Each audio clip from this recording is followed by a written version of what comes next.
Did my 23 miler today, just finished that. This was my longest training run yet this year. So needless to say, I'm really tired right now. Definitely going to keep this video short. Let's see, hydration.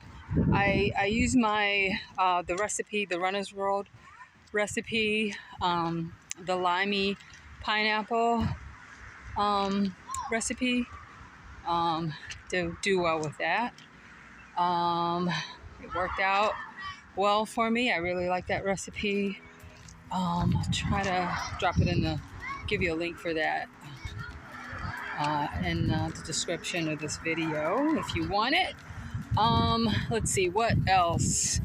It was a really tough run, lots of hills at the beginning and the end. I did that on purpose because, hey, San Francisco, it's got a lot of hills, so I'm trying to get those hills in, and I feel them right now.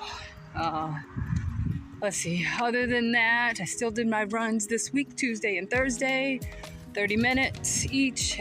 Yesterday, which was Friday, I did a really easy 1 miler.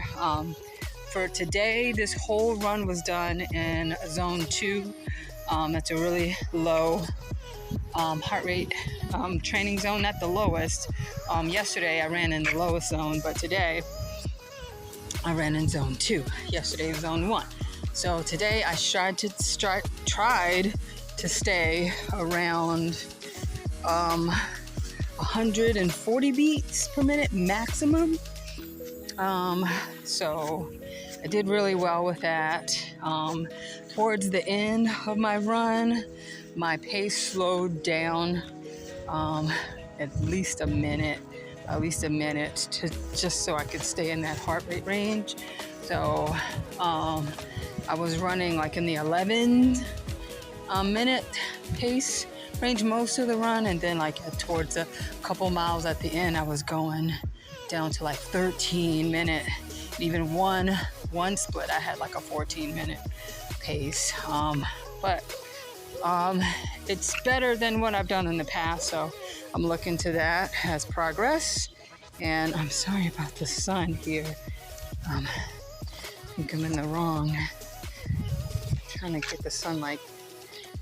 It's really sunny out today. But anyways, keeping this short. Same workout, strength training, Monday, Wednesday, Friday. Still eating about 2,000 calories, although today I'm really feeling like some French fries and a milkshake. Really craving the carbs. So until next time. Next week will probably be a shorter run, definitely, to give my body time to heal. But until then, maybe I'll catch you out in these fitness running streets. Bye-bye.